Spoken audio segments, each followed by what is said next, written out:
Welcome to social post. నేను మీ శ్రావణి. ఈరోజు gold price చూసుకున్నట్లయితే గోల్డ్ వచ్చేసి 1,30,000 వరకు ఉంది.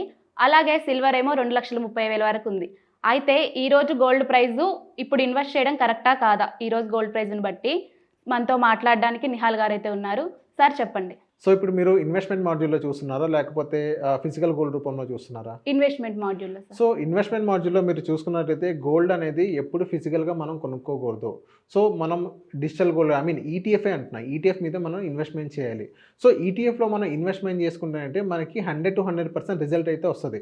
సో ఫర్ ఎగ్జాంపుల్ మీకు చెప్తాను, ఒక నార్మల్గా ఒక ఫిజికల్ గోల్డ్ తీసుకున్నాం. ఫిజికల్ గోల్డ్ తీసుకున్నట్లయితే సో దాన్ని మళ్ళీ రీసేల్ చేయడానికి మళ్ళీ అమ్మడానికి దానికి మళ్ళీ కాల్ చేసి మళ్ళీ దాన్ని ఇంతే చేస్తారు.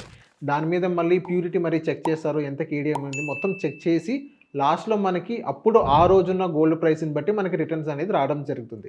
అదే ఈటీఎఫ్ అయితే మొత్తం ప్యూర్ 24 క్యారెట్ గోల్డ్ ఎంతైతే ఉందో అంత మనకి రిటర్న్ అనేది రావడం జరుగుతుంది. సో ఇప్పుడు మనం ఇన్వెస్ట్మెంట్ మాడ్యూల్లో చూసుకున్నట్లయితే ఈటీఎఫ్ అనేది మనకి బెస్ట్ ఆప్షన్గా మనకు అనిపిస్తుంది. అదే మనం ఫిజికల్ ఆర్నమెంట్ రూపంలో మనం ఎలా అయినా తీసుకోవాలి. ఇప్పుడు పెళ్ళిళ్ళ సీజన్ వస్తుంది. పెళ్ళిళ్ళ సీజన్లో యూజువల్లీ అందరూ అదే తీసుకుంటారు. సో గోల్డ్ ప్రైస్ ఎంత ఉన్నా ఎంత తగ్గినా కానీ ఎంత పెరిగినా కానీ మనం కొనేదే గోల్డ్ అనేది. సో బెటర్ మీరు ఇన్వెస్ట్మెంట్ మాడ్యూల్లో అయితే ఈటీఎఫ్ రూపంలో తీసుకోండి. అదే మీరు ఫిజికల్ ఆర్నమెంట్ రూపంలో తీసుకున్నట్లయితే అది మీరు పెళ్ళిళ్ళ సీజన్ వస్తేనే మీకు అవసరం ఉంటే తప్ప ఇంకా తీసుకోవద్దని నేను సజెస్ట్ చేస్తాను. సో ఇప్పుడు చిన్నపిల్లలకి ముందు నుంచే కొని పెట్టుకుంటే అది పెళ్ళయ్యేదాకా మన అంత భారం పడదు, ఇప్పుడు నుంచే కొని పెట్టుకోవాలని చాలామంది అనుకుంటారు. సో అలాంటి వాళ్ళు ఏం చేయాలంటే ఇన్వెస్ట్మెంట్ మాడ్యూల్ అప్పుడు చూసుకోవాలంటే ఇప్పుడు ఈటీఎఫ్ మీద చూసుకుంటే సో మీకు బెటర్ రిజల్ట్స్ అనేది మీకు వస్తుంది. సో ఫిజికల్ కొనమని చెప్పినా కానీ చాలామంది ఏం చేస్తారంటే బిస్కెట్స్ తీసుకుంటారు, గోల్డ్ బిస్కెట్స్ కానీ సో అలాంటివి తీసుకుంటారు. గోల్డ్ బిస్కెట్స్ ఏంటంటే ఈవెన్ బ్యాంక్లో కొలాటరల్ పెట్టినా కానీ బ్యాంక్ వాళ్ళు సరిగ్గా తీసుకోలేని పరిస్థితి ఇప్పుడు చూస్తున్నాం. సో గోల్డ్ బిస్కెట్స్ కన్నా మీకు ఫిజికల్గా మీరు ఆర్నమెంట్ రూపంలోనే మీరు చేయించుకుంటేనే బెస్ట్. గోల్డ్ బిస్కెట్స్ అనేది ఉంటుంది ఒకప్పుడు లాంగ్ రన్లో మీరు ఇన్వెస్ట్మెంట్ మాడ్యూల్లో మీరు చూసుకున్నట్లయితే గోల్డ్ బిస్కెట్స్ తీసుకోవాలి. అండ్ వేరేస్ మనం ఈటీఎఫ్ కనుక మనకు వచ్చినట్లయితే షార్ట్ పీరియడ్ టైంలో మనం ఎప్పుడు ఇన్వెస్ట్మెంట్ చేయకూడదు గోల్డ్ మీద. సో గోల్డ్ కమోడిటీస్ ఏంటంటే గ్లోబల్ అన్సర్టనిటీస్ బట్టి ఆ ప్రైస్ అనేది వేరియేషన్ ఉంటుంది. సో ఇప్పుడు మొత్తం గోల్డ్ పెరగాలంటే ఫీడింగ్ కావాలి, మంచి ఫీడింగ్ కావాలి, అప్పుడే గోల్డ్ ప్రైస్ అనేది పెరుగుతుంది. సో ఇప్పుడు గ్లోబల్ అన్సర్టనిటీస్ ఉంది, రష్యా యుక్రెయిన్ వార్ ఉంది, గ్లోబల్ అన్సర్టనిటీస్ ఉన్నాయి. అండ్ ఇంకోటి ఏంటంటే బ్రిక్ నేషన్స్ అనేది యుఎస్ డాలర్ని ఏదైతే దాన్ని తగ్గించి వేరే ఒక కరెన్సీని తీసుకురావాలనుకుంటున్నారో అదే గోల్డ్ని వాళ్ళు బాగా చూస్ చేసుకున్న పరిస్థితి. సో అన్ని నేషన్స్ అనేది ఇప్పుడు గోల్డ్ ఎక్కువ పర్చేస్ చేస్తుంది కాబట్టి గోల్డ్ ప్రైస్ అనేది ఇప్పుడు విపరీతంగా పెరుగుకుంటూ పోతుంది. సో ఇప్పుడు మన ఇండియన్ రూపీ డాలర్తో కంపేర్ చేసుకున్నట్లయితే 91-90 రూపీస్ దగ్గర ట్రేడ్ అవుతుంది.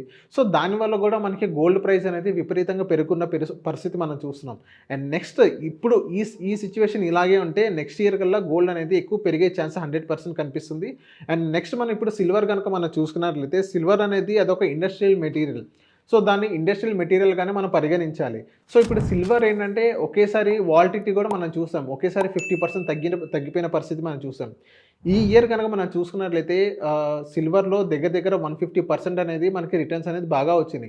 సో అక్టోబర్ నవంబర్లో మనం చూసుకున్నట్లయితే సిల్వర్ అనేది కొంచెం వెనక డ్రాప్ డౌన్ అయింది, అక్కడ కొంచెం కన్సల్టేషన్లో ఉంది కాబట్టి సో అక్కడ ఓకే మేనేజ్ చేయొచ్చు. అండ్ నెక్స్ట్ మేమేమనుకున్నామంటే ఈ ఇయర్ ఎండింగ్లో సిల్వర్ అనేది 2 lakhs వరకు వెళ్తుంది మేము అనుకున్నాం, కానీ దాన్ని క్రాస్ చేసి హెవీగా వెళ్ళిపోయింది.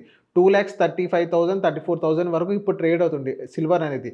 సో సిల్వర్ ఏంటంటే బెస్ట్ అదొక ఇన్వెస్ట్మెంట్ మాడ్యూల్లో మీరు చూడాలంటే అది కూడా మీరు ఈటీఎఫ్ రూపంలోనే మీరు చూడాలి. అదే మీరు ఫిజికల్గా మీరు టచ్ చేయలేరు సిల్వర్ అనేది. సిల్వర్ అదొక ఇండస్ట్రియల్ మెటీరియల్ అనేది మీరు పరిగణించాలి. ఏదైతే మీరు లాంగ్ పీరియడ్లో మీరు ఇన్వెస్ట్మెంట్ మీరు హోల్డ్ చేసుకున్న కెపాసిటీ మీకుంటే అప్పుడు సిల్వర్లో మీరు ఇన్వెస్ట్మెంట్ చేయండి.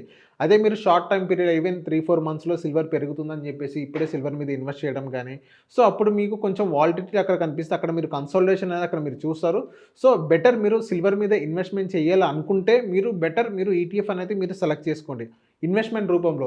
ఇప్పుడు సిల్వర్లో కొత్త జ్యువెలరీస్ అని వస్తుంది, సిల్వర్ జ్యువెలరీస్ వచ్చేసి దానిపైన గోల్డెన్ కోటింగ్ వస్తుంది.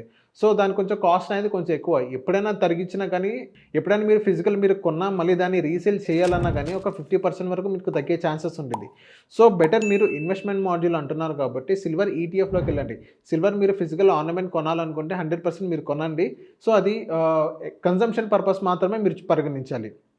అండ్ నెక్స్ట్ సిల్వర్ మనం చూసుకున్నట్లయితే 2026లో మనం చూసుకున్నట్లయితే 100% పెరిగే ఛాన్స్ అయితే మనకు కనిపిస్తుంది. అది ఈవీస్ బ్యాటరీస్‌లో కానీ, సో అలా వాళ్ళు ఎక్కువ యూజ్ చేస్తారు కాబట్టి సిల్వర్ అనేది కొంచెం ప్రైస్ అనేది కొంచెం పెరిగిద్ది. సో హ్యూజ్‌గా పెరిగిద్దంటే కొంచెం పెరిగి దాని తర్వాత అది కన్సాలిడేషన్ స్టేజ్‌లో ఉంది. సో సిల్వర్ హిస్టరీ కనుక మనం చూసుకున్నట్లయితే సిల్వర్ అనేది ఒకేసారి పడిపోయిన పరిస్థితి కూడా మనం చూసాం. సో బెటర్ ఇన్వెస్టర్స్ ఎవరైతే ఉన్నారో సిల్వర్ మీద గానీ, గోల్డ్ మీద గానీ ఇన్వెస్ట్‌మెంట్ చేసేటోళ్ళు ఎవరైతే ఉన్నారో లాంగ్ పీరియడ్‌లో ఒక 5 to 10 ఇయర్స్ వరకు మీరు టైం పీరియడ్ పెట్టుకొని మీరు ఇన్వెస్ట్‌మెంట్ చేయండి. షార్ట్ టైమ్ పీరియడ్‌లో అయితే కొంచెం మీరు ఇబ్బంది పడే అవకాశం ఉంటుంది. థ్యాంక్ యూ సార్ సోషల్ పోస్ట్కి వచ్చినందుకు. Thank you.